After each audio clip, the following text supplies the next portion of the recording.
Subin, thank you. Welcome to the SEC on ESPN. There is nothing like Rupp Arena. And today, this desperate Kentucky team is anxious for a win after some down times. And they're taking on a ranked Vanderbilt team that is trying to finish strong. Both of these teams are in a fight for the top 4 seeds in the SEC standings. With that comes a double bye in the SEC tournament in Nashville. Florida, 13-2, has a huge one tonight at home against Arkansas. And these teams can either finish with a double bye or be playing on the first day in Nashville. Welcome courtside. Tom Hart alongside Dane Bradshaw. We only have 1 week remaining in the regular season in this conference, but still plenty to be determined. Yeah, you mentioned what's at stake for the SEC tournament. Also a huge quad 1 win opportunity for both these teams trying to improve their resume, but don't forget the redemption factor. A month ago, Vanderbilt drilled this Kentucky team by 25 points. Look for the Wildcats to come out sharp. A shot across the bow, big warning signs for what was to come for Kentucky, but what has been for both Kentucky and Vanderbilt has been sensational guard play throughout the course of the season. We expect that to continue today. Yeah, we've got 2 of the top 4 guards in the conference. The super sophomore Tyler Tanner has made a tremendous jump from year 1 to year 2, leads the team in scoring and assists, and Otega Owe has just been dynamite in conference play, averaging over 20 points per game.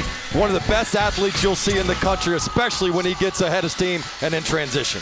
Tyler Tanner had 19 against Kentucky in the previous meeting, and as Dane mentioned, that was a Vanderbilt beatdown. In that game, Kentucky was awful at the start. Just 3 for their first 20. Tanner and company took off running. 28 points off of Kentucky turnovers in that game. Vandy was +4 in the paint.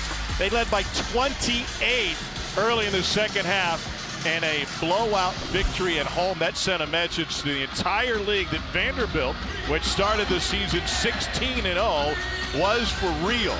And now they get a chance to prove that once again here on the road in Lexington, where Vanderbilt all-time is just 3-44 inside Rupp Arena. Vandy coming off of a midweek win against Georgia. Kentucky had to survive on the road against last place South Carolina, and what was an uninspiring effort for the Cats. Denzel Aberdeen runs the point for Kentucky. Cats defense was good against South Carolina. They moved to 17-0 under Popeland, holding the opponent under 68. Meanwhile, Colin Chandler can't connect, but Malachi Moreno is there on the offensive glass. Well, defensive breakdown for Vanderbilt, leaving a hot shooter open and then not finishing the possession. Nice job by Moreno, knocking him out, down. Luke Miles back in the starting lineup for Vanderbilt for the first time since January 24th. He wastes no time in impacting this game. I love the confidence number 2 in Black plays with. He is always a motivator for his team and inspires them on the offensive end.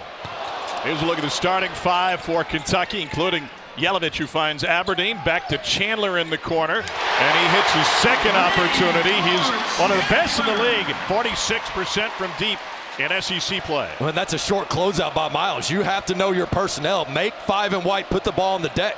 The ultra valuable A.K. Okereke gets it back from nickel. He's working on Yelovich. Okereke with a fadeaway. Good. He loves that mid-range. He knows how to get to his spot and then fades away to get the space he needs. He plays fearless. Here's Otega Owe. Preseason player of the year, 17.5 points per game, better than that in league play. And now Yelovich too strong. Does Kentucky want to live behind the arc against this undersized Vanderbilt team today?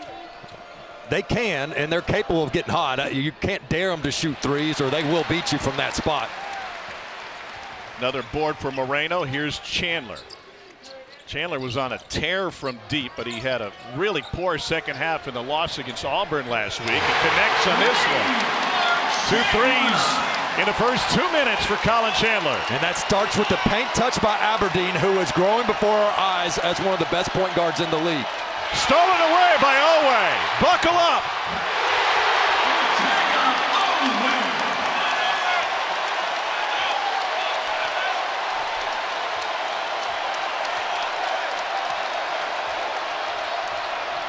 A great burst in the first 2.5 minutes for this much maligned Kentucky team that has lost 3 of its 4 coming into today. Miles may have gotten away with a shuffle. 9 to shoot for Vandy. Okereke, another one. What a big shot early by Okereke as this crowd was exploding there after the big Oweh dunk. Points off turnovers, a huge stat in this game. Moreno in the paint. Nearly gave it up. Aberdeen finds a path. Nice shuffle pass, and Yelovich is fouled. Aberdeen has been so good with his penetration. He came to Kentucky as a 2 guard, but with injuries, he's had to become the primary ball handler. Look at him get in the paint, draw multiple defenders, and then you'll see the Oweh dunk. He can jump passing lanes. Coach Byington told us, they said, look, when Oweh gets the ball in a steal and transition, it's over, it's done. It's like watching LeBron, and you're going to trail from behind. You got no chance of catching him. It's like how they describe great wide receivers. If he's even, he's leaving, and he was gone. Andrea Yelovich at the free throw line. Just 500 from the charity stripe this season. And it's a 3-point play for Kentucky, which already has a pair of threes from Colin Chandler. I think Kentucky's got to be pleased with what they've seen on the defensive end. Vanderbilt has made some shots, but they've been pretty tough, contested, and shots that Kentucky will live with. Here's Tyler Nickel from deep, former Tar Heel, and hand fighting down low will get Yelovich with his first personal. That's a nice look for Nickel. Both teams run a similar play where it's a flare screen and then they peel back for their shooter. Nickel unable to get that one to go down, but that's a play you'll probably see later again from Vanderbilt. Vanderbilt's shooting 36% from deep on the season. They make 10 threes a game. Miles, quick release on the fadeaway. And knocked out of bounds by Vanderbilt, and Jalen Washington just in the game. Well, national champion Mark Pope on the sidelines for his 2nd season at Kentucky. It has not been rainbows and puppy dogs. It has been a tough run for the Cats this season. He was incredibly frustrated with the loss in the officiating against Auburn a week ago, and is lighter in the wallet to prove it. I'll give Coach Pope a ton of credit, though. What a roller coaster season it's been. But if you would have told me who would be one of the 5 bubble teams that the SEC has right now, according to Joe Lunardi in bracketology, to start conference play, I would have said Kentucky. But they're the ones that are more safely in, and there's a ton of teams with a lot at stake in this last week. Yelovich splashes down his first triple, 6 early for the 6'11 Croatian. He got off a lot of threes in that road game at South Carolina. Didn't convert a bunch, but he is showing you he is not going to hesitate, and very capable from 3. He changes their offense when he's making that shot. Here's Tyler Tanner. He's been quiet so far, sharing time in the backcourt with Miles. Okereke out to Nickel. Sharpshooter tries to put it on the floor. Chandler Bing with the left hand. Freshman off the mark, but Washington there to help him out. Yeah, the drive was what brought the second defender over. Nobody came down to help the helper and clean up the glass on the other end. Oweh going to work. 18-footer good. He can score from anywhere.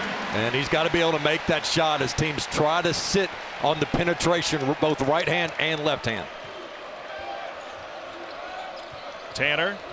Whoa, what a move! And a beautiful finish by Tyler Tanner. Yeah, just a little ball fake, smarter than the defense. Yelovich out to Oweh, steps into a triple. And Nickel with the board.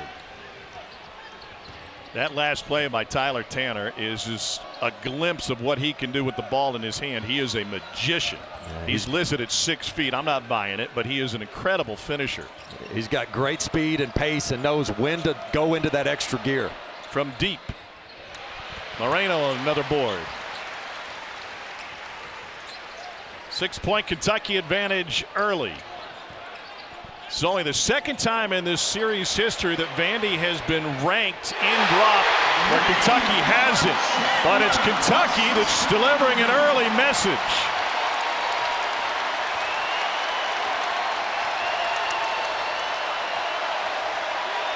Colin Chandler has hit 3 triples for the Cats here early on. Okereke on a block against Yelovich, another fadeaway. Bing, the freshman. Nice move on the putback for Chandler Bing. Well, on this end of the court, Vanderbilt has to find Chandler. He's had 4 wide open looks. He's over 40% from 3. You cannot leave him. Owe tried to wrap around pass, threw it off of Vanderbilt. We get a break in the action. A sizzling start for Kentucky. 73% from the floor, and Colin Chandler leading the way. Yeah, this guy is absolutely fearless. He loves the big moments and he loves the big stage. And if you don't get there early, it is over for you. Cash money for Chandler, who is seeing a huge rim, has great arc, and Vanderbilt must find Chandler if they want any shot at a win on the road in Rupp Arena.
Kentucky head coach Mark Pope had Colin Chandler committed to him at BYU. He watched him play a lot of high school ball in BYU's backyard. I'm not sure he knew, though, that he could have such a clear tie-in to the Commonwealth. Former Kentucky Governor Happy Chandler was the second commissioner of baseball after Kennesaw Mountain Landis. He was part of the Center College football team that had a historic win against Harvard in 1921. That's Happy Chandler. This is Hoppy Chandler. He can jump right out of the building, wait for the last one. And while he's done it behind the arc so far today, Dane, he's done it above the rim all season. Yeah, he is a dynamite athlete. And what I love about him is what he's done in the clutch, whether it's steals, shots, you name it. And what Coach Pope told Tom Leach earlier today, he said the best thing about him is he can survive a miss late. A lot of players don't want to take those clutch shots because they can't even fathom having to live with missing the game-winning shot. Chandler does not hesitate. He's willing to live with the results and become one of the most clutch players in the SEC. Well, he's made some massive plays, including on the road against Tennessee, with a steal and a seal to win that one as Kentucky swept against their northern border rivals. Here's Chandler on cue. A dozen for Chandler. His career high for threes made and a half is 4. That came against Georgia and Florida. Both of those in the second half. A month ago in Nashville, nothing could go right for the Cats to start that game. And right now, nothing can go wrong thanks to Chandler. Tanner trying to find something positive for Vandy with the kiss off the glass. You mentioned that game in Nashville. They started 1 for 10, Kentucky did, and just 3 for 20 in that game. It turned into a Commodore blowout. Owe on the curl.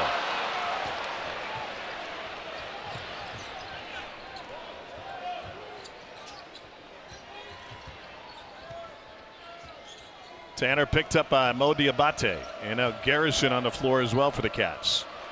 Miles, no good, and McLaughlin couldn't track it down. Got to find this guy, don't you? Yeah, and Chandler does a good job sprinting the floor and getting to those corners, and his teammates are finding them, and that's all within the practice routine. You're running the floor. You expect your teammates and shooters to be deep in those corners. Colin Chandler going to get a nice round of applause here as he exits the game. 4 for 5 from deep. He is already tied his career high for 3.5. And he looks a bit winded. You had a long conversation with Mark Pope about Kentucky's substitution patterns, the premier lineups that they have, and he said, listen, this is a very detail-oriented staff. We do a lot of research on this, but it's also very complicated when you try to find out the most efficient 5. Yeah, and it can change game to game because all these SEC teams have different strengths and weaknesses and depends on who's in the game. But one constant has been Diabate coming off the bench. His efficiency throughout the team in the 5-man lineups have gone up with 23 and White. Aberdeen off the window for his first bucket of the game. I just love the way Aberdeen is playing. So calm, cool, collected. When he plays well and he shoots well, Kentucky wins. 37% from 3 on the season. He gives them 13 a game. Here's Miles. Miles missed significant time for Vanderbilt, and when he did, the Commodores went to a much bigger lineup. Now, there's not a ton of size on the interior, but they get bigger on the wings. Garrison rips it away, had Johnson, but didn't pull the trigger. Kentucky playing some inspired defense here in the first 9 minutes of this one. Noah into the corner, and a Kentucky turnover. 10-point Kentucky lead. The Cats 10 for 15, and that includes 5 of 8 from deep, and a 10-point Kentucky lead.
Saturday Hoops rolls on tonight here on ESPN and the ESPN app at 6 Eastern on Rocky Top. Number 17 Alabama heads to Tennessee, followed by number 20 Arkansas and 7th ranked Florida.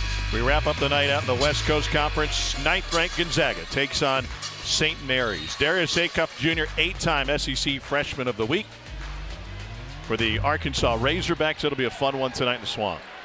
Yeah, I can't wait to see Darius Acuff against that Florida defense who dares you to make one-on-one plays, and Acuff can make plenty of those. Vanderbilt shooting 50% in this game, but having a hard time keeping up with this red-hot Kentucky offense. I'm surprised Tanner's giving it up so quickly when Garrison gets on him. I mean, he's just throwing it away as if he doesn't have a mismatch of his own. And then a foul inside. If there's one windicator for Kentucky in conference play, to me, it's points off turnovers allowed. And in their wins, they're only allowing 9. In losses, it's more than double. And we talked to Coach Pope about that. He said, absolutely. If there is one thing that can lead to a win versus a loss, it's taking care of the basketball. Specifically, 11 turnovers or less is their goal. And right now, they are up 5-0 on points off turnovers. So you can look at nitpick at the lineups and different personnel and shooting percentage, this and that.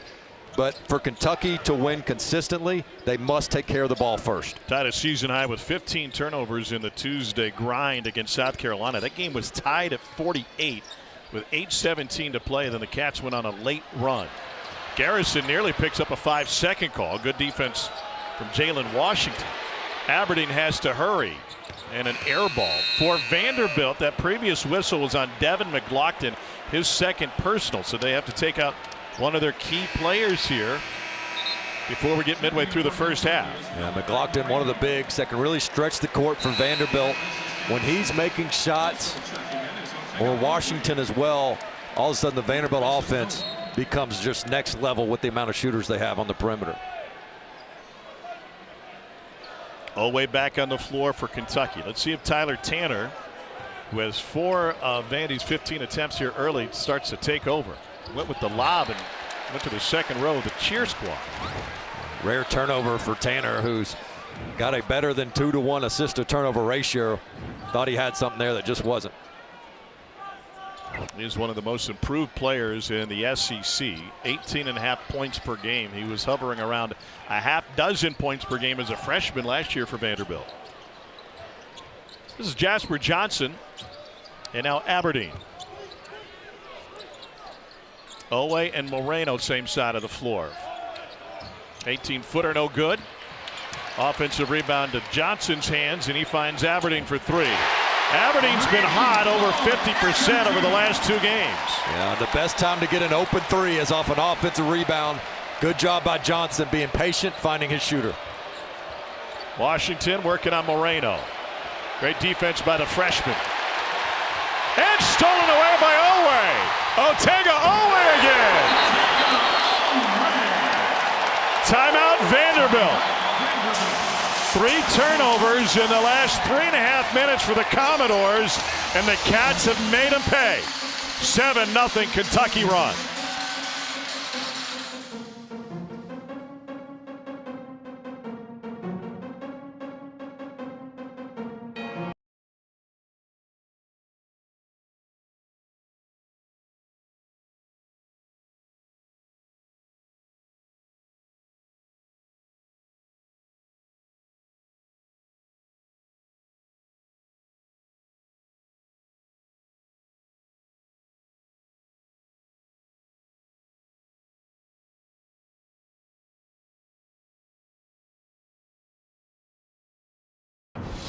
Otega-Owe's athleticism on full display, jumps the passing lane, and forget about it. I love what you said, Tom. If he's even, he's leaving. You got no chance of catching up to him. One of the most explosive athletes you'll see in the country. And the danger for Vanderbilt isn't just the turnover there. It's having one of the SEC's most dangerous scorers get those easy buckets. That gets a score in an offensive rhythm and could lead to tough things for Vanderbilt in the half court. That'd be a pick 6 on a football field, and Kentucky's already had a couple of those. Miles left his feet, found Washington, and it used every bit of the rim before going in. But we talked a lot about Kentucky's rotation. Johnson came in the game, and it was an 8-point lead for Kentucky. And so right now he's a +5. That is a good sign to buy extra time, more minutes for some of the starters. You can't just play 5 guys 38+ minutes. Johnson only played 8 minutes in the South Carolina game, and he was in and out of the Auburn game quickly, but that's what he can do, fill it up from deep. And the good play started before the 3-point make. That's icing on the cake, but he's been very solid prior to that.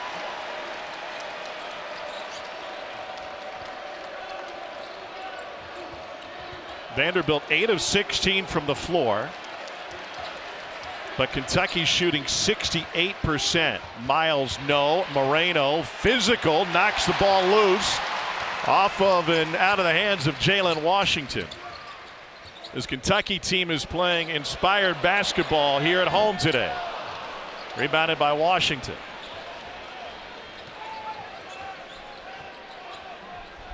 Tanner had 19 points in the win at Memorial earlier this season. Quick release nickel, no good. And Aberdeen the board. Better job of making Vanderbilt be one and done. Early on, Kentucky gave up a couple of those offensive rebounds. See, right now, Kentucky, last 2 possessions, a little bit of those my-turn shots, and you can't get into that. This is a Kentucky team that's really good efficient-wise in that 10 to 20 seconds on the shot clock. Let your offense work. Mark Pope was talking about that South Carolina game with Tom Leach, the voice of the Cats, and he said, I feel like there were times we carried some agendas at some point in the game, which will never serve you well. Miles contested 3. And Vanderbilt is completely out of sorts on the offensive end. Meanwhile, good luck stopping Otegatron. Otega Owe has impacted this game on both sides of the floor. A pick 6 for 0-0, a breakaway jam, and Kentucky with a commanding first half advantage at Rupp.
So the story of the game has been the live ball turnovers by Vanderbilt and Kentucky being opportunistic with these steals, jumping passing lanes, letting their athleticism shine.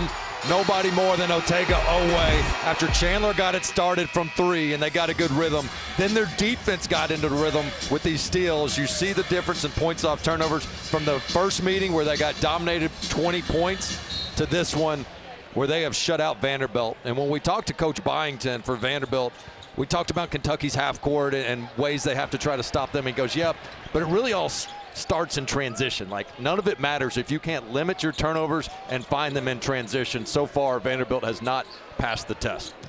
Kentucky's shooting 62% so far. Best first half this season was 65% against Valparaiso. 6 to shoot.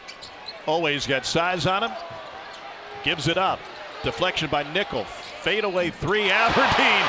That's how the half is gone for Kentucky. You can't play defense much better than that for Vanderbilt, but again, the confidence was already brewing for Kentucky as a whole. Vanderbilt has never won in Rupp Arena as a ranked team. Tyler Nickel leaves it short. They're 0-6 with a number next to their name inside Rupp. Chandler in transition. Step back. Ooh, roof would have come off. That one went. Now from near the logo. No good for Aberdeen. How can Tyler Tanner get his game going? Yeah, I think he's got to get to the paint. He's a good three-point shooter, but right there is where he can get a paint touch. Man, he is able to drop it in over Chandler. Half dozen now for Tanner. And they didn't bring a ball screen that time. Just let them operate one-on-one and see if the guards for Kentucky, specifically Chandler, who's a little bit slower defender on a guy like Tanner. Always 6'4", 220, being guarded by the 6'7" Okereke. And now inside to Moreno. Jump hook, rolls home for the freshman from Great Crossing High School just up the road in Georgetown. And they need that from him in the half court. If they can add a reliable force they can dump the ball down to inside, get that little jump hook a couple times a game, it'll really help take some pressure off the guards. Nickel got by Chandler. And rebounded by Yelovich. Nickel now 0 for 4 in this game. That was his first 2-point attempt. Moreno fouled.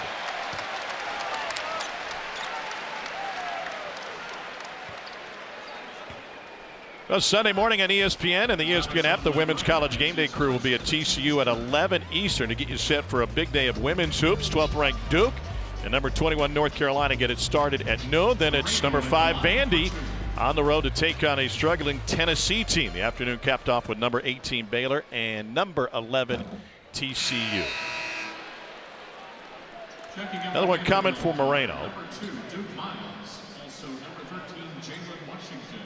Miles back on the floor for Vanderbilt. He had 15 in his return for Vanderbilt last time out against Georgia on Wednesday. 20-point Kentucky lead. With McLaughlin in that foul trouble for Vanderbilt. This is a pretty good defensive lineup for Vanderbilt, and that's where it has to start. To climb out of this hole, you've got to be able to get consecutive stops, not try to shoot your way into it.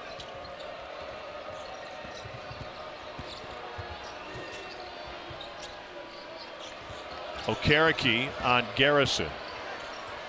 Miles hit his first, but he's been quiet since. That's another air ball, and he has now missed his last 6 attempts. I credit Oweh too. It seems like he knows Miles is going to shoot it before Miles does. The last 2 contests Oweh has had have been absolutely perfect, giving Miles no clean look at the rim.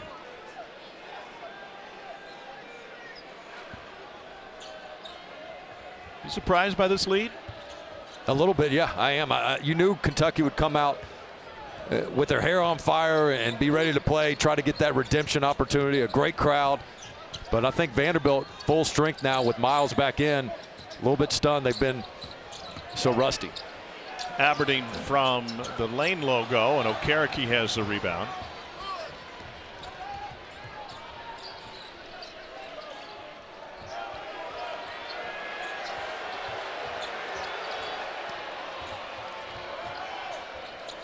Here's Tanner around the curl, gets stuck in no man's land and finds Bing in the corner.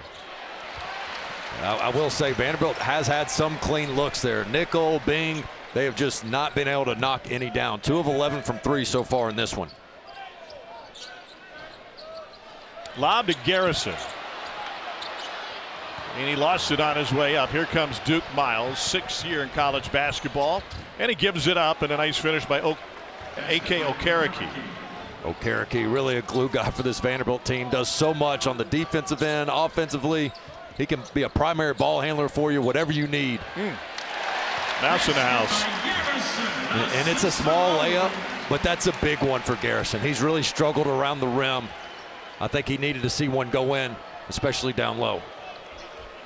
Well, with this lead, Mark Pope has been able to shuffle his rotation a little bit. And the subs are still giving him great breathing room. He said, our bench will play better. Sounded equal parts belief and threat at the same time when he said it. 20-point Kentucky lead. We got a timeout on the floor in Lexington. Otega-Oweh picks up the personal there, but the Cats looking for some relief here at home in a penultimate home game for Kentucky this season. All blue early.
Hi, Zoom, and thanks.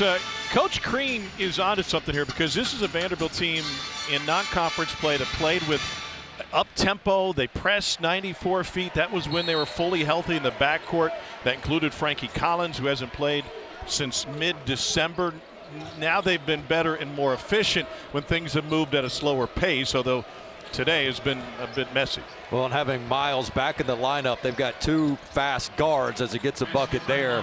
Whereas when it was just Tanner as a speedy guard, they had to slow it down a little bit. So there is an adjustment period going back to the way they were. But on the road, got to get quality looks like you got right there. Vanderbilt got off to a fantastic start this season, but over the last 12, they played 500 basketball. Owe may have turned his ankle as he went down. He's reaching for his left heel as he got to his feet. 6 to shoot. Yelovich isn't aware of the shot clock. Chandler, glance at the shot clock, off balance 15-footer, and here's Miles.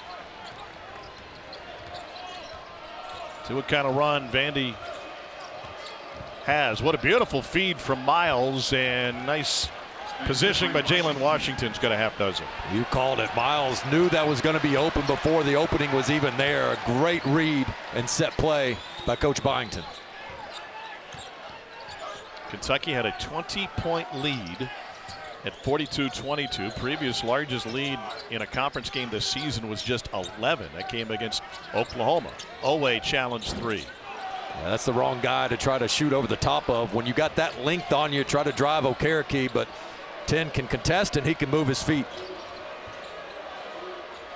Miles gets the whistle on Garrison.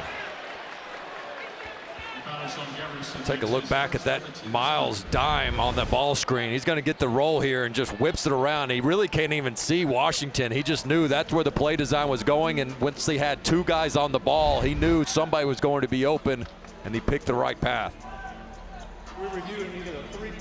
Doug Shows is headed to the monitor to see if that was a 3 from Duke Miles. This actually, in a way, came up in our conversation with Mark Pope at Shoot Around today. That's continuation that's at play in college basketball now.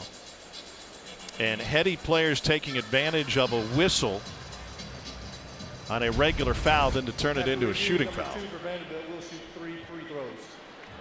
And he saw Garrison was off balance coming at him. This will be a 3, and so 3 free throws coming for Duke Miles, who has made 33 of 35 in league play. Yeah, just barely nicked him, but once you jump in the air, all of a sudden you are no longer in legal guarding position, especially if you're going from point A to point B, and you're at the mercy of the offense. Heads up play there by Miles, and all of a sudden Vanderbilt's put together 3 consecutive good possessions on the offensive end, and they're following it up with stops. That's how you climb back in this thing and try to close out the half and reset in the locker room. Well, the well-traveled Duke Miles was described by Mark Byington earlier this season as being a cerebral player, and you saw that on that last attempt. Out of Lee High School and Percy Julian High School in Montgomery, Alabama, he played at Troy, and then High Point, and then Oklahoma.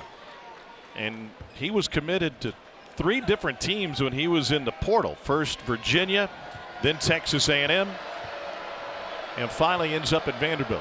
What a whirlwind offseason it was for Miles. He was like a bachelor of the transfer portal. Just giving roses out, taking them away.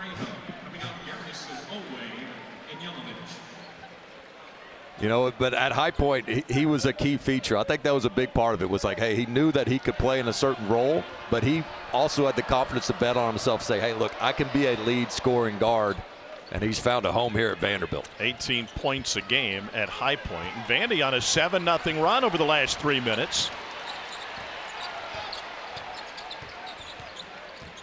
Aberdeen to Moreno to Chandler. Great ball movement, and Chandler for 3 again.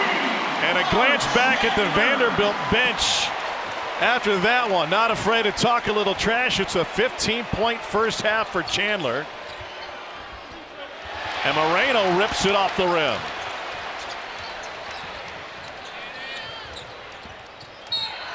And Chandler draws the whistle.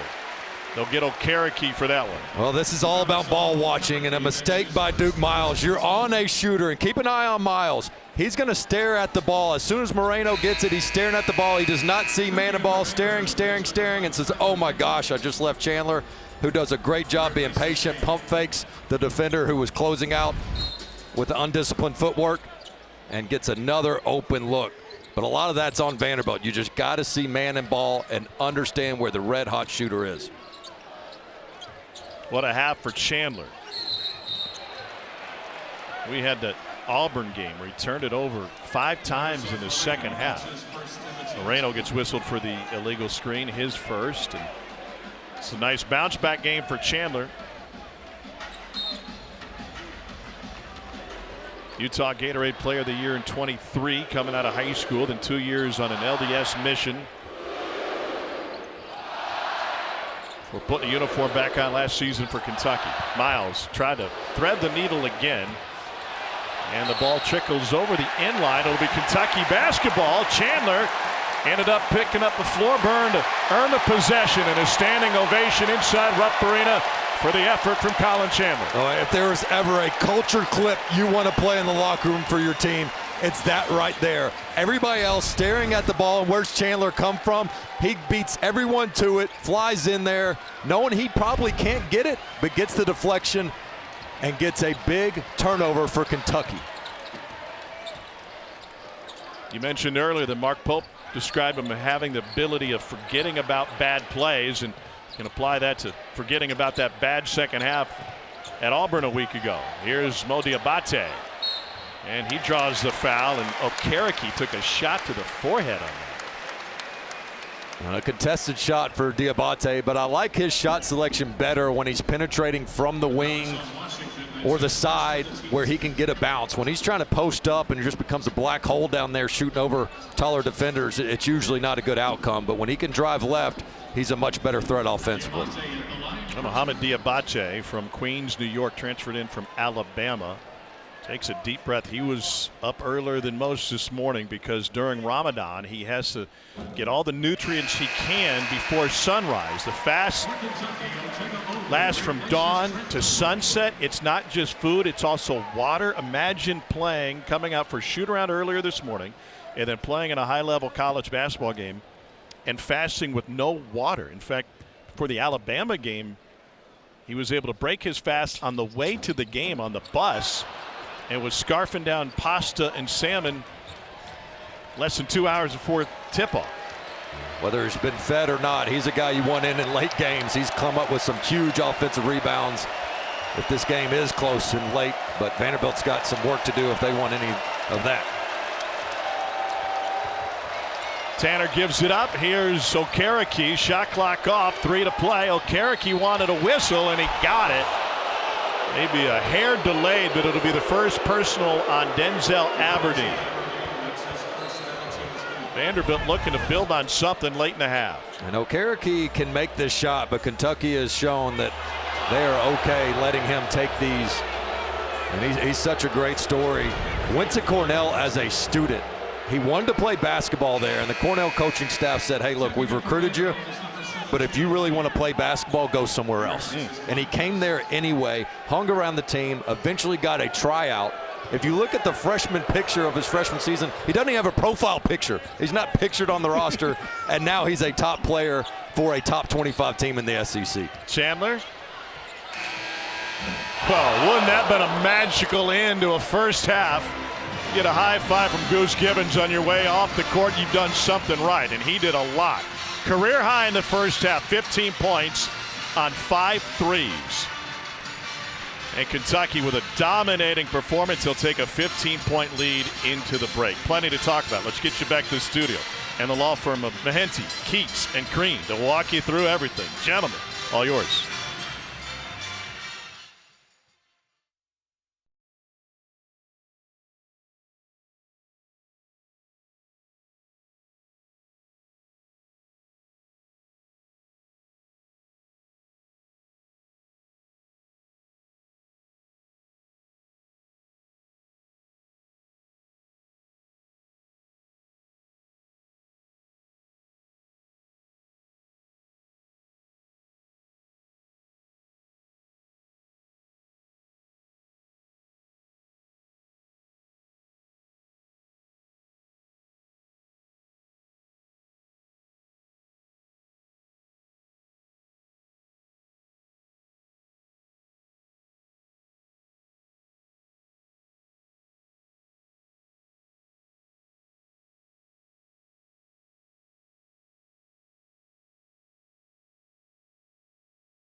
Lexington, Kentucky. You're watching the SEC on ESPN.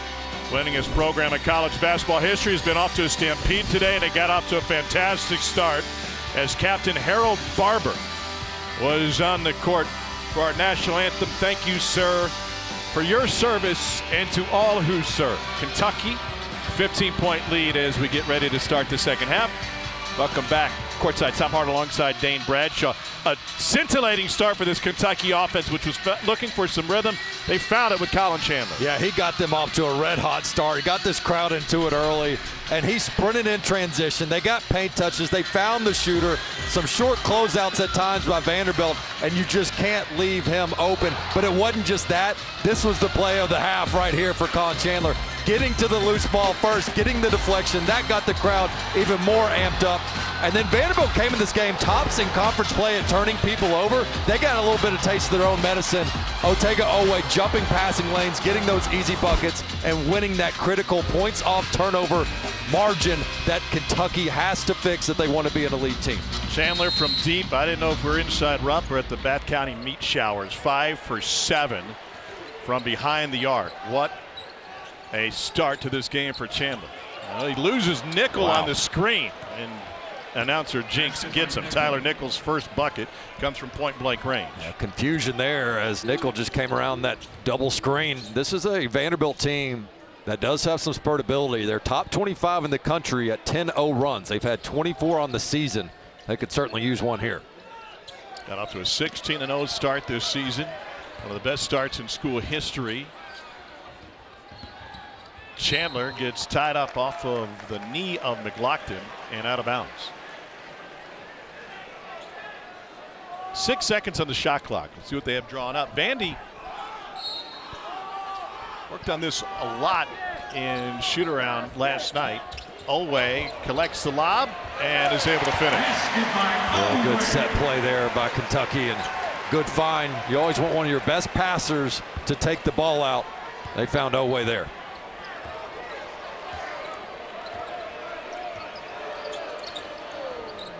Tyler Tanner is Vanderbilt's leading scorer. He has 6 points and hasn't made a 3 so far. We'll take a look at that baseline out of bounds play by Coach Pope, and kind of a slow developing play, but instead of Oweh popping out to the perimeter, he comes right back into the paint with a nice lob. Wanted the and one, and they found a way to get him easy buckets, whether it's that off of turnovers, something he did not have on the road at South Carolina.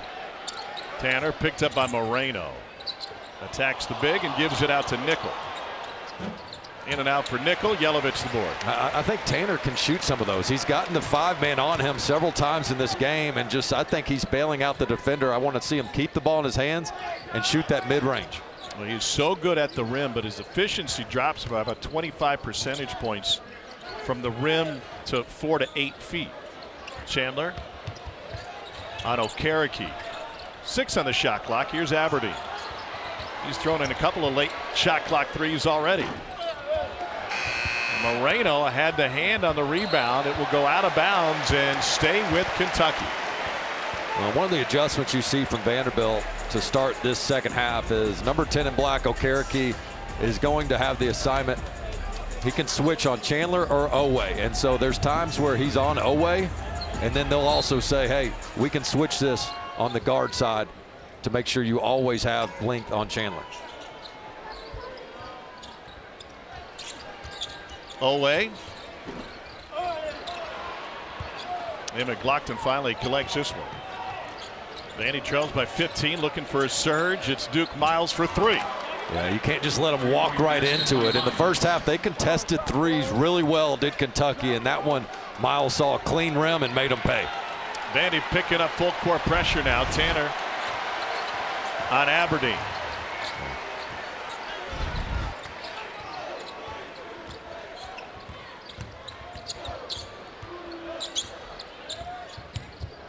Oweh lost it across the baseline, and the window is open for Vanderbilt. He's going to have to jab baseline and come back middle. Teams are sitting on that baseline drive of his. When he gets it in the corner, he's going hard right or hard left, depending on which side, and he's had a few turnovers.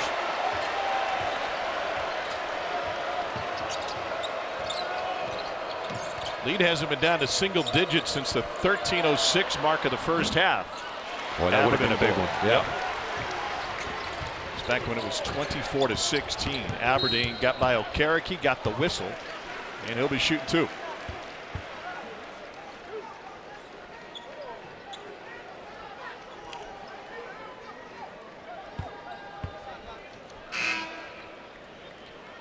With Denzel Aberdeen at the line, you've heard me talk about how impressed I've been with a guy that really came in as a scoring guard and having to take point guard responsibilities. He's got just one turnover the last 3 games and played 107 minutes. And so he has really done a terrific job of leading this team, being a decision maker and game manager. Mark Byington is chatting with the officials. He thinks they had the foul wrong. They charged McLaughlin with the foul, which is his 3rd personal. Okereke was the primary defender on that Aberdeen drive. So the lead McLaughlin in right now as Aberdeen goes to the free throw line. NBA returns tonight over on ABC as the Lakers take on the Warriors at 8:30 Eastern, 5:30 Pacific. Ernie, Kenny, Charles, and Shaq tip-off coverage at 8 Eastern, and they'll also be back after the game to break down the entire day in the NBA. They corrected, it is on Okereke now. It was announced as McLaughlin, so 2 each for the Vandy Bigs as Aberdeen knocks down a pair.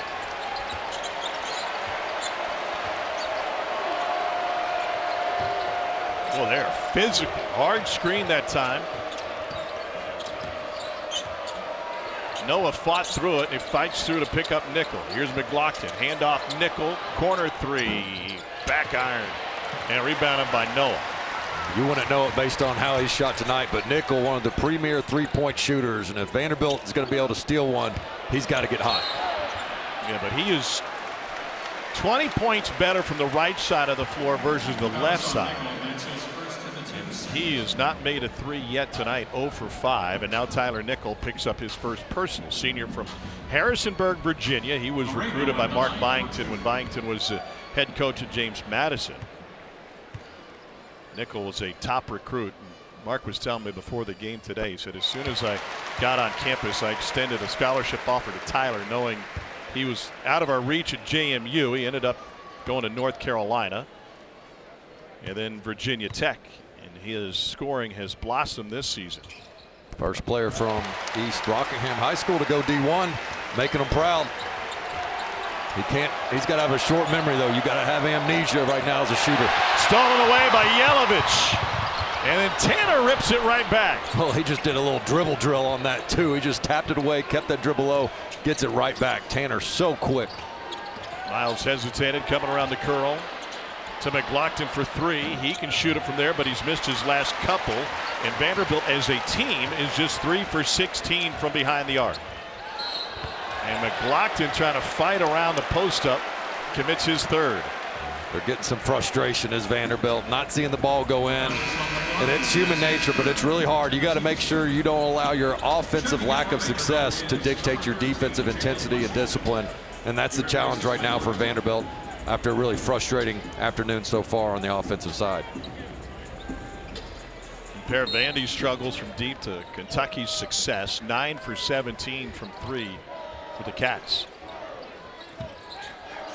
Miles chasing Chandler now.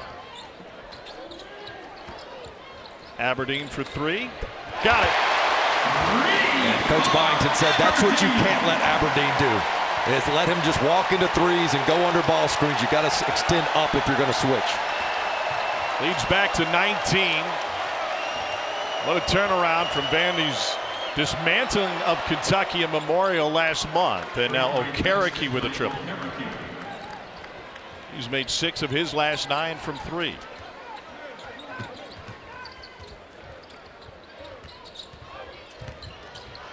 Moreno loses it. Another rip for Tyler Tanner, who's 9th in the country in steals.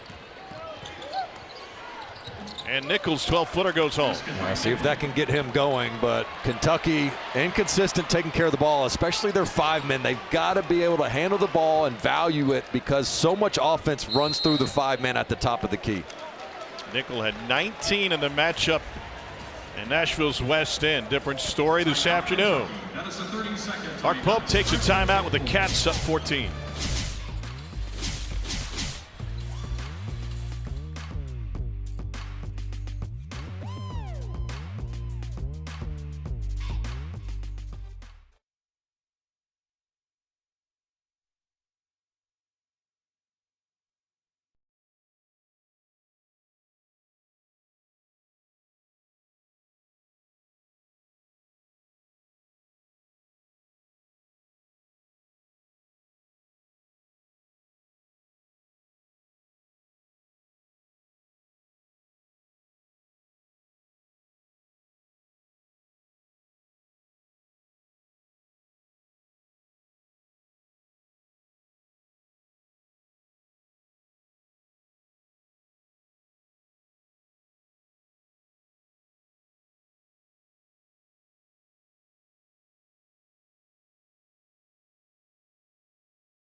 sees a clean rim and he gets efficient from 2 and 3, Kentucky wins. It's as simple as that. When you contest, make his threes tough, contest at the rim, they struggle. And you can see what happens in wins and losses. And not just him as a ball handler, but him as a scorer. So you can't relax, even though he's not the primary scorer on the team. And you got to worry about Chandler, Owe. You got to treat him with a sense of urgency. Won a national title with Todd Golden last year as a 6th man on that Florida team. And to Dane's point earlier in the broadcast, he came here as a 2-guard and then was a hybrid for a little while before the injury to Jalen Lowe finally took him out. Chandler again. It's Colin Chandler Day in the Bluegrass. And such a good read. The defender was expecting Chandler to come off the ball screen, and he just stops right behind it and says, I'm wide open. I can shoot it from NBA range. He's tied his career high now with 18. Okereke shuffled his feet. That sends us to a break. It's a 17-point lead for Kentucky. Colin Chandler has 18. Captain Clutch at it again after a monster first half with a guy in a Pope outfit watching. Colin Chandler taking this to another level.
Today, conference rivals battle with March looming.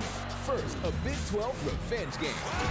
Then, a fight for the top of the SEC. Just relentless. A blockbuster doubleheader today on ESPN and the ESPN app.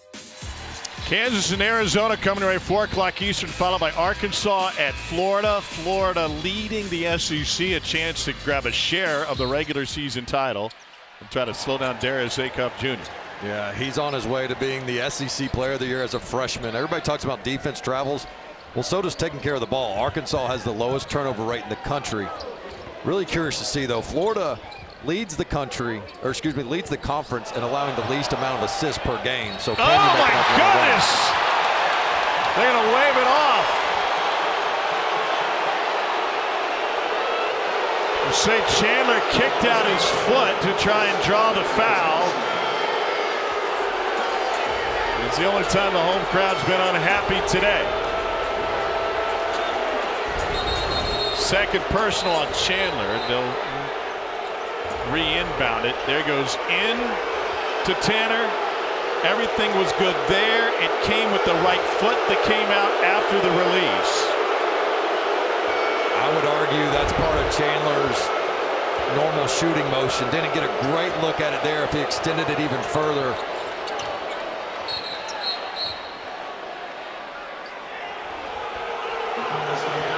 And it comes with Chandler chasing the Kentucky all-time record for threes in a game.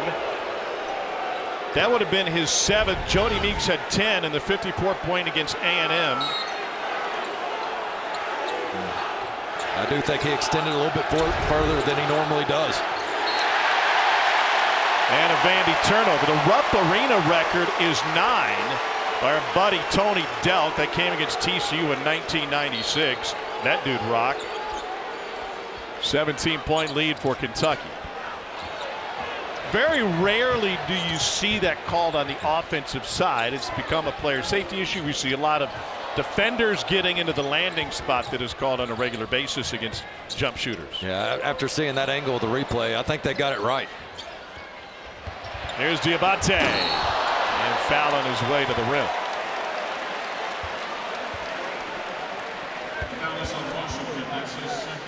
The second on Jalen Washington.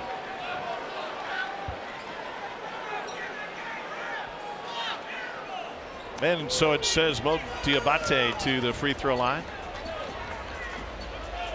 Diabate at the line for 2.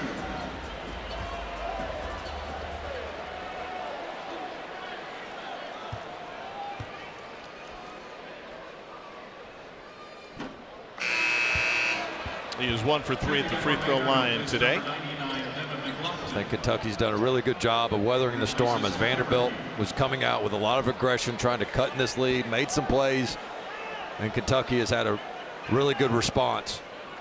It's hard to play with a big lead. It's easy to get complacent, and at some point, the opponent, who's very talented, is going to make a run. But so far, Kentucky's been able to hold them off. 3-point edge here in the second half.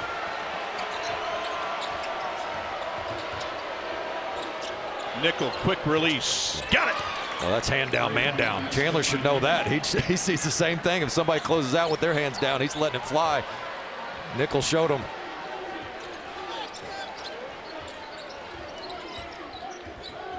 Fifth 3 of the game for Vandy. Kentucky splashed down 11 of them. Aberdeen can't connect, and then Garrison went down hard, very hard. And Mark Pope quickly out.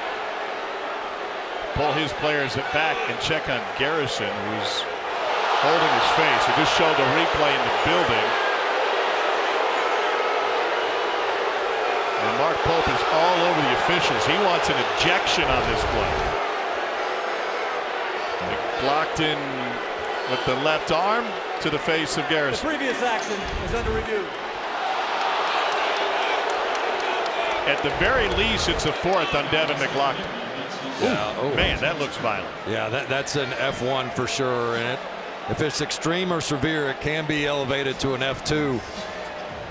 And with the way that head got nailed back, I could see them possibly elevating this to an F2. Correct myself. They actually got Nickel on the foul before the shot attempt from Garrison. This would be likely 2 fouls against Vanderbilt. The personal on Nickel, and then F1 or 2 on Devin McLaughlin.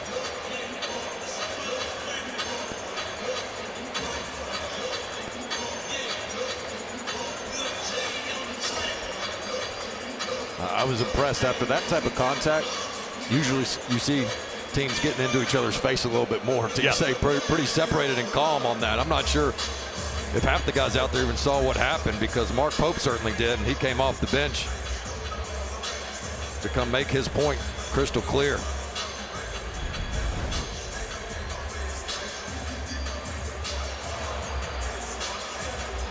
certainly wasn't close enough to the ball, trying to foul. And anytime it's above that head and neck, it's going to get upgraded. We'll just see how much it does.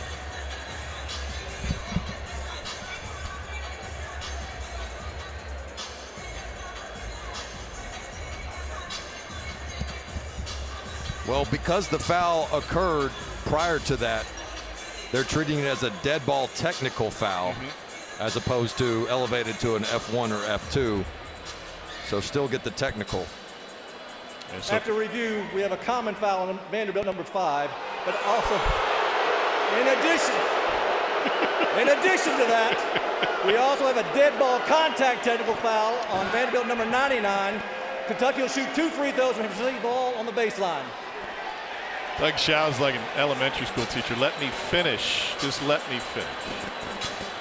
The first on Nickel, and then dead ball technical on McLaughlin. Here's the only, it's really just bookkeeping, because the only difference between a technical and a flagrant is you get 3 flagrants versus 2 technicals before an ejection, but McLaughlin's got 4 fouls anyway, so it's a non-foul. Yeah, I think Mark Byington's point is that he's trying to fight for my guy was trying to block his shot. Yeah. I think Doug Showles, if he could do it all over again, given the animosity of this crowd over that play, say, I'll get to the technical in a moment. First, let me go here. The way everybody jumped to conclusions when they heard the common foul. Everybody jump to conclusions, Matt? Yeah. I also had a pet rock. So here's Chandler at the free throw line. At halftime, in the bowels of the stadium, Colin Chandler was given as high a compliment as I can remember a Kentucky player get from an old school Kentucky fan. He said Colin Chandler is Rex Chapman. Now, the hops conversation, sure. The threes, Colin off to a great start. But it was presented to me in the way that when Rex would start a game hot, he was untouchable. And Colin Chandler got off to a red-hot start in this one. And if he can do that, Dane, that elevates this entire Kentucky team. And the ceiling for Kentucky with Colin Chandler playing like that extends deep into the NCAA tournament. The floor is something altogether different. Well, and he's also absolutely fearless. Moreno late in the shot clock. Lost it, regathers, and gets it.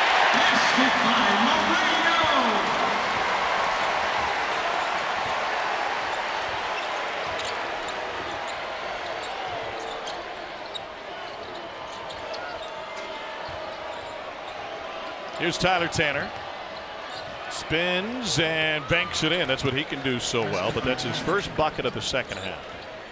Well, Vanderbilt starting to run out of time here in order to get this thing down to single digits before maybe the 8-minute mark or so.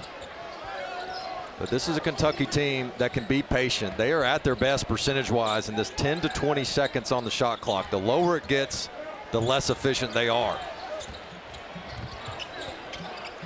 Moreno was all alone for a split second. Diabate, once again, late shot clock. And rebounded by Okereke.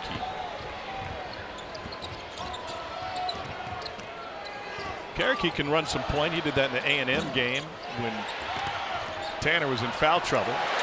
Saved across the baseline by Diabate. Owe with a burst and one.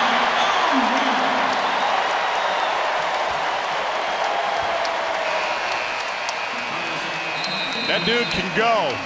Yeah, this guy's got an extra gear, and he can go right or left, but look at the explosiveness. Just going to cross it over, finish above the rim, through contact. Otega Owe. Good luck stopping him in transition.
Well, Cats trying to take over Nashville again. It's been a while since they've made it to the weekend. In fact, you have to go back a few years since Kentucky extended the Kentucky Invitational to the weekend. They're trying to get into a double bye situation.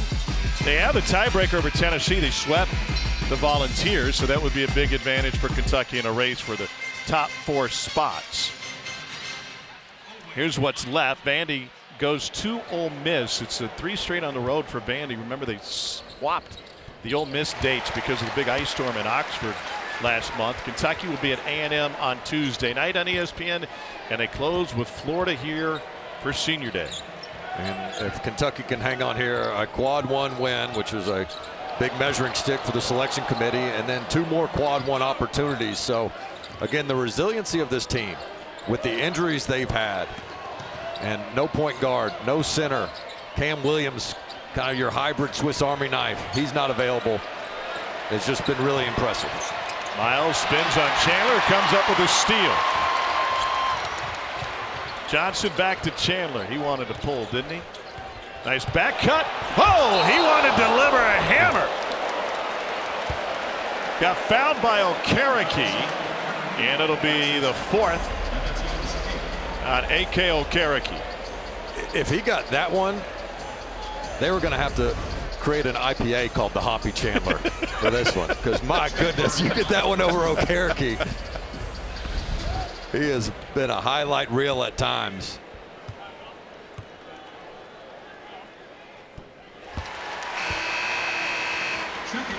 It's going to start with the backdoor look and a good pass by Moreno, and then, man, you come over as a defender, you jump in the air, and you're just hoping that that ball doesn't go in. Trust me, I've been on the wrong side of that before. Kentucky fans, Kalina Azubuike. Largest lead of the Put game. a forearm in my throat. Actually even tried to foul him. They didn't even call it. Really? Yeah. How are your vocal cords after that? Your They were left terrible. or right? I was trying to call like play 5. I was like, 5, 5. Little Back of the shot. choir, is that what you said? Yeah, change rows. Tanner into double figures now with 10. Johnson picked up by Tanner.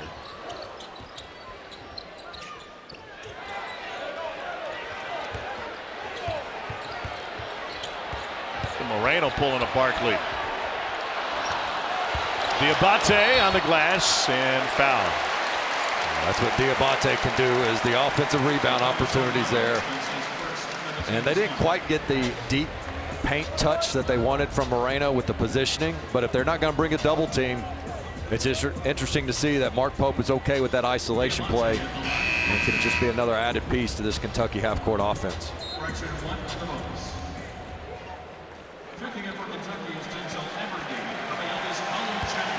Chandler gets a breather.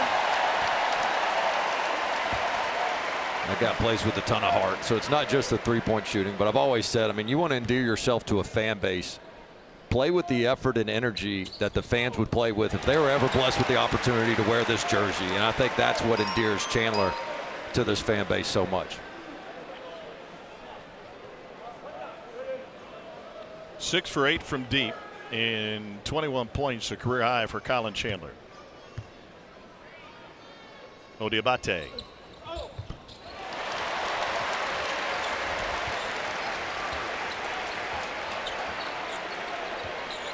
Cats by 21 Biggins. Here's Bing.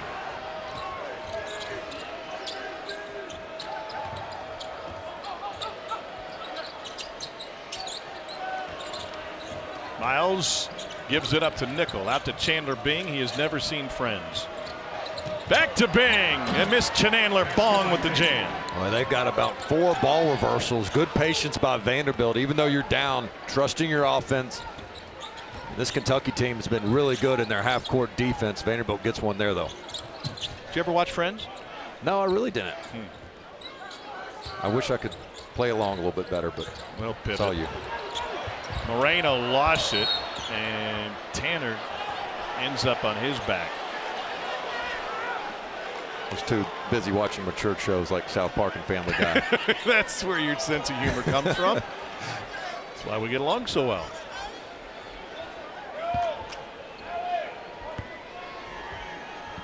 So Kentucky turnover. Cats up 19. Be a tough closing stretch for Vandy, living on the road and out of suitcases until they get to Nashville for the SEC tournament. Jalen Washington with the lob. Done. Well, there's got to be some backside help there by Kentucky. A good job just by Vanderbilt getting 2 people to guard the ball. Nobody had the rim protection. Here's Jasper Johnson. What a year it's been for Denzel Aberdeen. Frustrated early, settled into the role as a point guard coming off of a national championship season. And he's really produced lately. Owe goes one-on-one with a turnaround. Yeah, it sure does help when you can have a guy that you can just get the ball to and say, everybody clear out, let him make a play.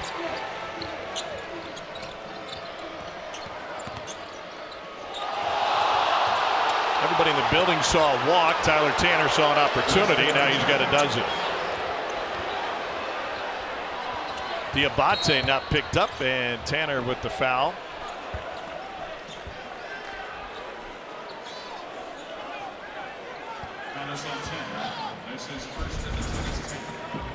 See what happens here is Tanner, loose ball situation, finds a way to get it. And Oweh's become a really good two-way player in this league. Everybody talks about his scoring, but in that big Arkansas win, he was also the key defender on Darius Acuff. So here's Diabate to the free throw line again. Chandler set to return to the floor for Kentucky.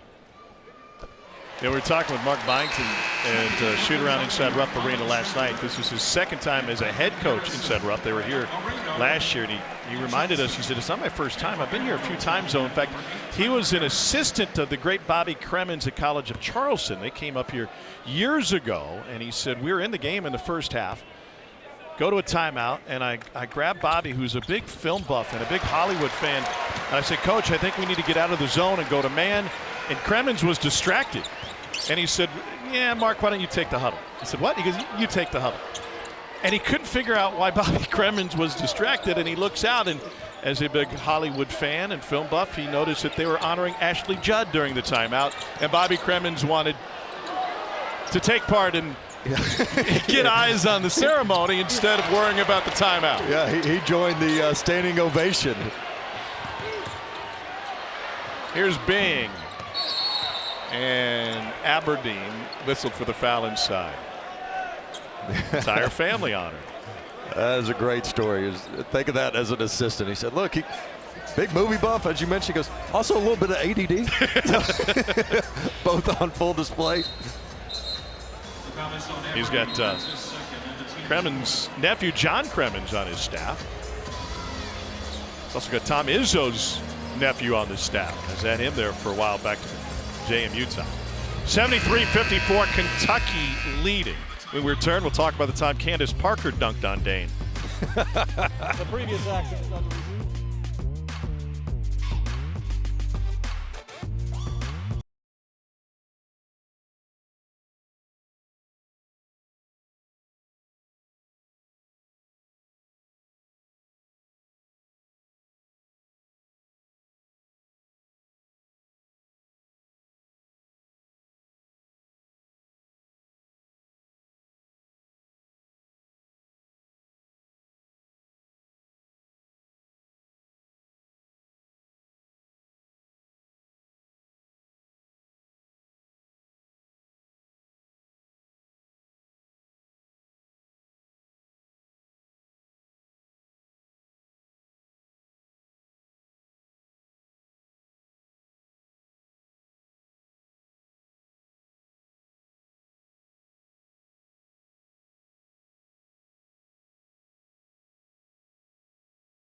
All right, thanks, gentlemen. Yeah, DP was a DNP in the win for Kansas at Fog Allen against Arizona. Handed them the first loss of the season. Could be good to get Koa Pete back on the floor. He hadn't played the last 3. We have a flagrant 1 foul on number 1 for Kentucky for a hook and hold. Be 2 free throws and the ball out of bounds for Vanderbilt.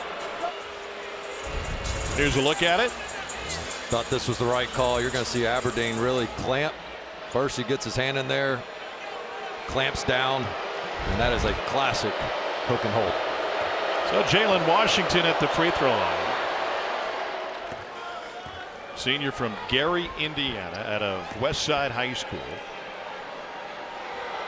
Was number 2 in his senior class academically. National Honor Society, plays the piano and the cello.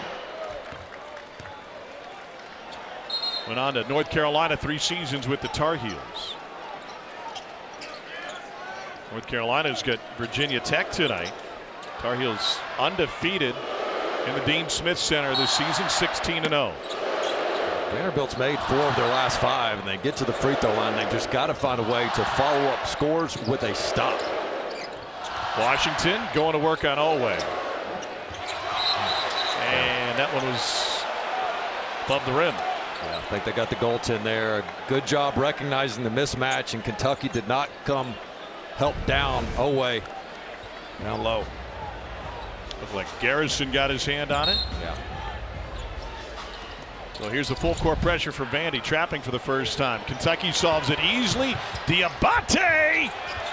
And it takes a victory lap before falling.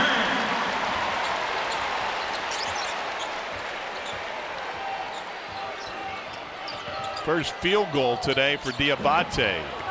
Washington all alone. Well, this is a really good Vanderbilt offense that has looked flustered at times with Kentucky's half-court defense, but they run so much good misdirection, ball screen action, ways they get into the screen, and you can see the result there. Oftentimes teams get confused and end up with 2 guys on the ball, leaving somebody wide open. Nice. Kentucky shows you a little bit of their 5 out as well, and that's why these 5 men are so important for Kentucky. The ability to throw those backdoor passes as well as just the dribble handoff. Good read there by Garrison. What a quandary defensively, right? If you overplay Olway, then you're leaving Chandler right behind him open on the wing. Yeah, and these guards have become really good at reading that. If the defender's playing on top, they feel it and they back cut. We saw Olway get one of those huge ones against Arkansas when they overplayed, got a backdoor dunk. Really high IQ basketball team. Olway coming off of his first game in single digits this season. Only had 8 in the win at South Carolina. Malik Monk had 30 consecutive in double figures, previous long run before Olway's. And that came to an end against the Gamecocks. 16-point lead, 7:20 to play. Well, we're talking about Vanderbilt needing to get a stop, but Kentucky could have this thing 20 plus if they could get one as well. Tanner cut off. Harris. And Nickel is on the glass. Nothing there. Yeah. It's been one of those nights for Nickel.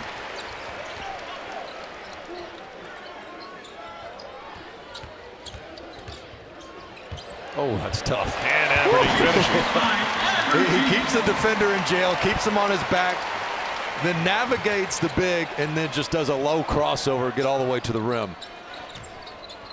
So which would be worse if you were Tyler Nickel and you just 1 for 8 from deep or getting dunked on by Candace Parker? Boy, let me just go. I promised the story. You got to pay it off. I got you. Let me just show this real quick. So look there, he gets the defender in the back, and then oh my gosh, a low crossover and makes the defender play a little game of twister. Left hand on blue, right foot on green. Nice play by Aberdeen. Are you saying did I get dunked on? I heard the story that when you were playing at Tennessee for Bruce Pearl, that there was a pickup game during the summer where you got dunked on by Candace Parker. I'm just relaying the story that I heard from back in the day. And she was an elite player. There's no shame in it, Dane. I was not there the summer session she got there. She dunked on somebody else that looked similar to me. And as I showed up to campus, that apparently happened the day before I got there, and I'm walking around, they're like, yeah, that's the one. That's the one she banged on yesterday. And I'm like, no, you got the wrong guy. Like, no, you're just trying to hide it. This day and age, somebody would have had a cell phone out. You would have been either proven right or wrong. A strong move by Otega-Oweh. He's got 16. Right. Kentucky's ability to respond anytime Vanderbilt throws a punch and be able to play with this lead and sustain this energy, especially offensively. Moreno tips it to Oweh, takes out some bowling pins, aka photogs, and now a hard screen at the top frees Oweh. Huge screen by Diabate, who sat in there and took it. On their feet at Rupp Arena.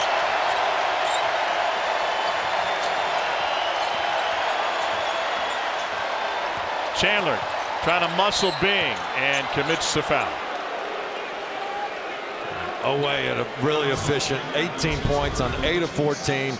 He's going to drive hard to this left. A lot of teams are starting to sit on the left hand, even though he's really good going right as well, and then gets a massive screen by Diabate, and nobody calls it out. And then you're one-on-one in the lane with Oweh. Forget about it.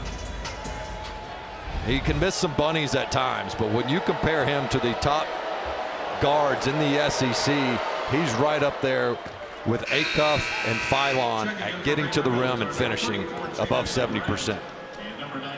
Another one coming for Chandler Bing. Vanderbilt is perfect at the free throw line. Now 9 for 9 today. Double figures in 61 of 65 games at Kentucky for Oweh. Has really come into his own since transferring from Porter Moser's Oklahoma program.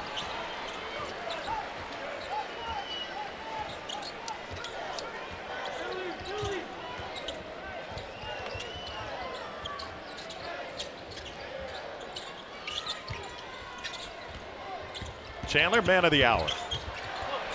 And with the left-hand push. Very similar play to Aberdeen. He put the defender on his back, waited for his big man to just plug up the lane, and gets an easy two. Similar action, same result. Tanner high off the glass. Starting to be a little bit of a pickup game at this point. Nobody making much progress.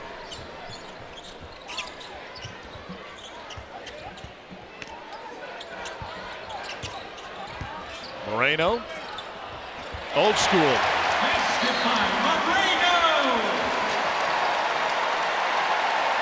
And we've got a timeout. With Kentucky leading 86-67. The local product, Malachi Moreno, leading the way for the Cats, who have made each of their last 7.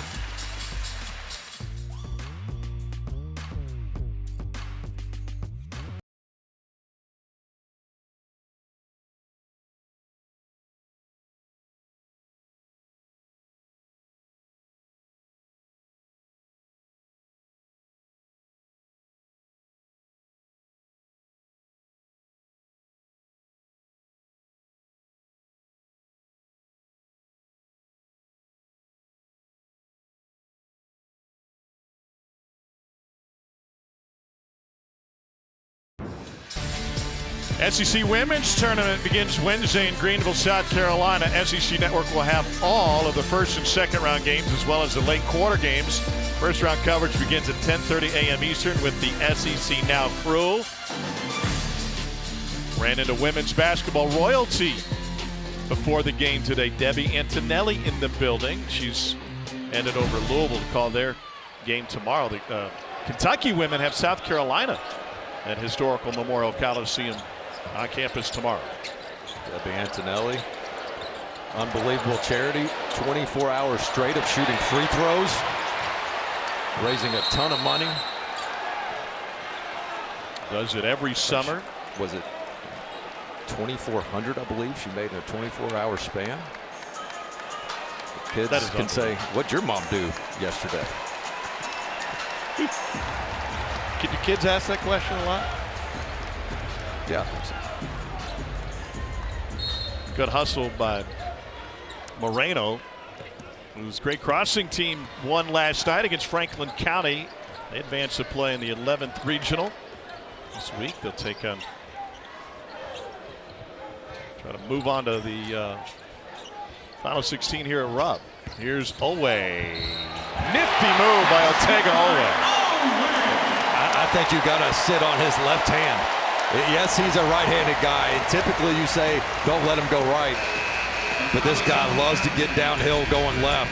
He's going to jab right and then just straight line north-south driver and flies in there.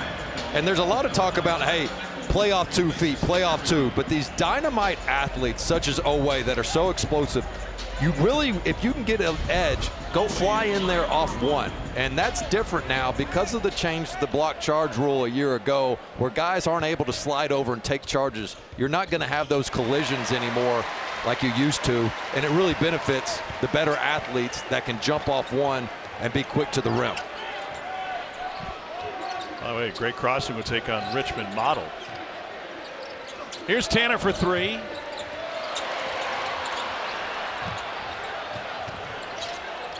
Nickel fires. Here's Owe again. Tanner was waiting in the passing lane. So Tanner was surprised he was open. What a deflection by Tanner. He read that and intercepted that beautifully. Certainly not their best night, but shows you a little bit of his ability. One of the great chants in college basketball. Away. And away we go with Kentucky leading by 20.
All right, thank you, gentlemen. Great to see Koa Pete back. He had a monster game to open the season against Florida.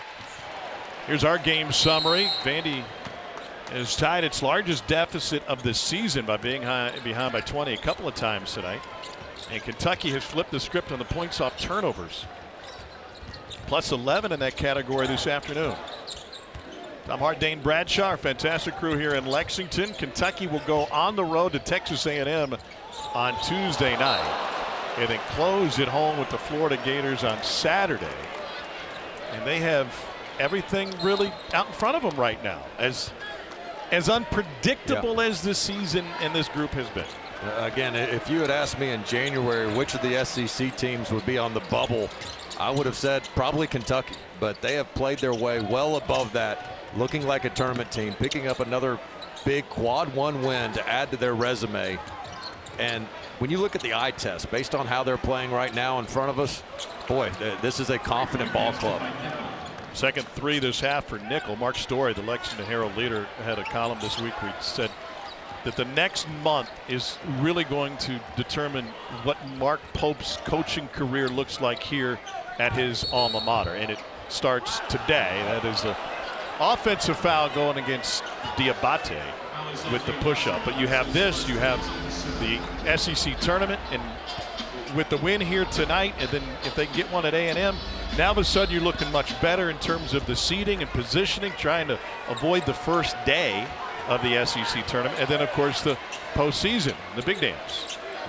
They certainly will be battle tested going into March, and the fact that they've had to go through so much, whether it's injuries or scheduling, but this team right now, as Nickel gets another one to drop, is starting to get an identity. You know, Mark Pope was very clear. He said a lot of those mistakes, issues we've had have been self-inflicted, including the struggles against South Carolina. Well, this is a Vanderbilt team. Look, you never want to say never, because this Vanderbilt team was down huge against Oklahoma, and they came roaring back to lose that 1-1. Same thing against Missouri, so you got to be able to close them out. Yeah, they nearly knocked off Mizzou at the buzzer. Meanwhile, Colin Chandler at the opening tip was off and running today. What a game for the Farmington, Utah native. Yeah, his energy, he ran to the open spots, he relocated, he took advantage of short closeouts at times, and then when they just lost him, he made them pay. I thought his energy was terrific, and then his ability to shoot behind a ball screen. He has such great range, and it allows their whole spacing on the floor to be that much better. And well-deserved, 23 points. Yes, red hot from deep, but he did much more than just score the ball. I thought he brought the effort and energy on both sides of the floor. Are you buying Hoppy as a nickname? Yes, of course. Hoppy Chandler. I'm glad you're able to get that in. He's got a big fan. And Rory Jane Lazaroff, who was just born February 22nd. Mom Brianna doing fantastic, and big Kentucky fans. He just got himself open against the press in a very similar way that he did against Auburn. Which is Kentucky fans are like, wait a minute. That is not a laughing matter to this fan base or to the coach. Away for three. No good. Oh, congratulations to our buddy Nick Lazaroff with BBN tonight, welcoming his beautiful daughter. Under 2 to play. Tanner and Nickel in the same spot. Any concern for Vanderbilt after a 16-0 start and their struggles? We'll answer that in a second. Let's get to the studio. Quick check-in with Zubin.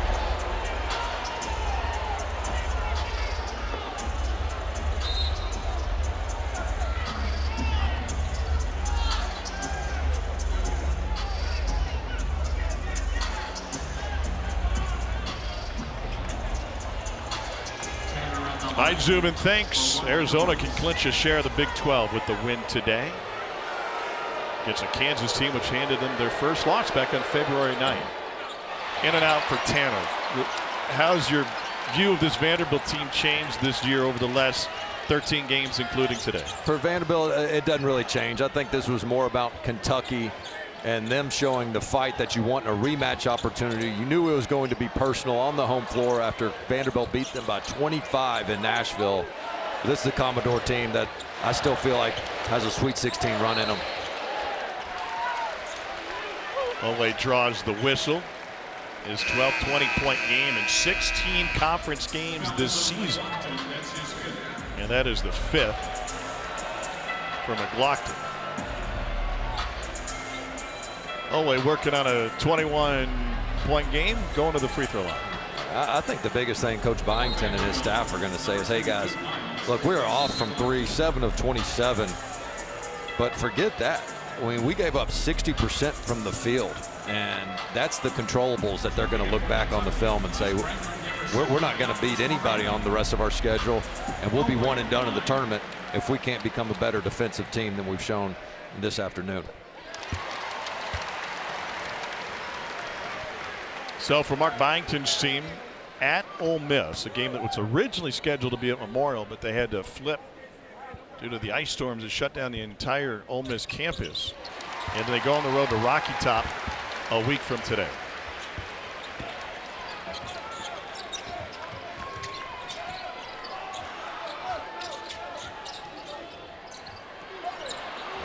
Washington point blank. He's had a big second half. 10 of his 16 have come since the break.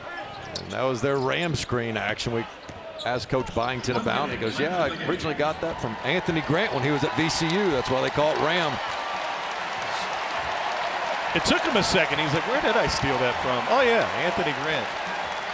You screen the guy coming to set the ball screen, gives you space, and sometimes they do the Spain action where it's a back screen after that. So all the terminology.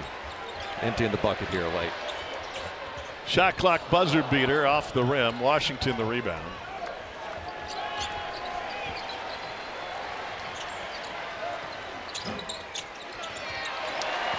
Kentucky came into today having lost 3 of 4. The Cats get a much needed home victory and go to 14-3 in this building.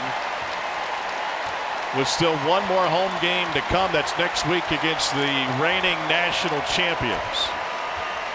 Cats put 91 on the board, 11 better than their season average, and all is well for a day in the Bluegrass as Mark Pope and the Cats going to win in their penultimate home game of the season. 91-77 is our final. Huge day of college hoops continues. Let's get you to Tucson, along with Mr. Big 12 Fran Fraschilla. Here's Boog Shambi to get you set for Kansas and Arizona.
You had a